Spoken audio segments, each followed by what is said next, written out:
নমস্কার। ইচ্ছে ফাউন্ডেশন বিরাটির পক্ষ থেকে আমি সোমা মজুমদার দে আজ একটা ছোট্ট ভিডিও নিয়ে আপনাদের সামনে এলাম।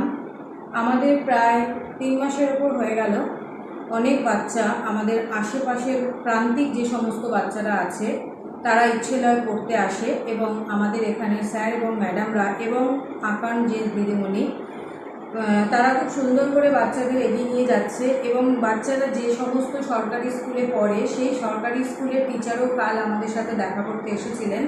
তিনি এসেও আমাদেরকে বলে গেলেন যে বাচ্চারা ভীষণ ভালোভাবে সুন্দরভাবে এগোচ্ছে এই ইচ্ছেলয় পড়তে এসে। সেটা শুনতে পেয়েও আমাদের খুব ভালো লাগলো। আর যে ভিডিওটা আপনাদের সামনে এখন তুলে ধরছি সেটা হচ্ছে এখন আমাদের ইচ্ছেলয় ছাত্রছাত্রীর সংখ্যা 28 মানে 28। আমরা এই এতগুলো বাচ্চা যারা পড়াশোনা করছে তাদের জন্য একটা সার্টিফিকেটের ব্যবস্থা করেছি। 3 মাস হয়ে গেলে আমরা সব বাচ্চাকে একটা করে সার্টিফিকেট দেব। এবং সামনে আপনারা দেখছেন আমাদের গাছের কাঁঠাল রাখা আছে। আমরা দেখুন আমাদের গাছের কাঁঠাল এখানে আমি এনে রাখলাম, মধ্যেই হয়তো এই কাঁঠালটা পেকে যাবে। আমাদের ইচ্ছেলর যে সমস্ত বাচ্চারা এখানে পড়াশোনা করে তারা আমি বা আমরা সবাই মিলে চাইছি, এখানে আমাদের সদস্য দীপেনও আছে, ওখানে দুলালদাও আছে, তাই শুধু পড়াশোনা তো নয়, বাচ্চাদের একটু পুষ্টিকর খাবারও আমরা যাতে দিতে পারি।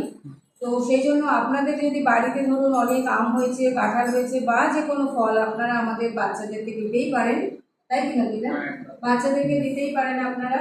সবসময় যে কিনে দিতে হবে বা অনেকে আমাকে প্রশ্ন করে তোমার এখানে সাহায্য করতে গেলে কি অনেক টাকা লাগে সময়? না, একেবারেই না। আপনারা মানসিকভাবে যে সমর্থন আমাদের করছেন সেটাও আমাদের কাছে বিশাল পাওয়া।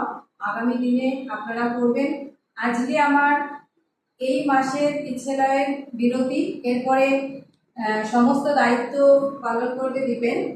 সামনে পুজো, আতিক আছে, দুলালদা আছে, ব্যানার্জিবাবু আছেন, আমাদের সবাই আছেন। সবাই মিলে আমরা বাচ্চাদের সামনে নতুন পুজোতে জামা দেব এবং তার সাথে একটা করে আমাদের এই ইচ্ছে ফাউন্ডেশনের সার্টিফিকেট দেবো। এবং বাচ্চাদের আমরা পুজোতে ভালো মন্দ অবশ্যই খাওয়াবো।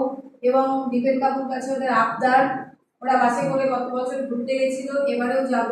যদি আপনারা কেউ একটু একটু করে এগিয়ে আসেন আমরা আমাদের এই কর্মসূচিগুলো পালন করতে পারবো। সবাই ভালো থাকবেন, সুস্থ থাকবেন, আবার দেখা হবে।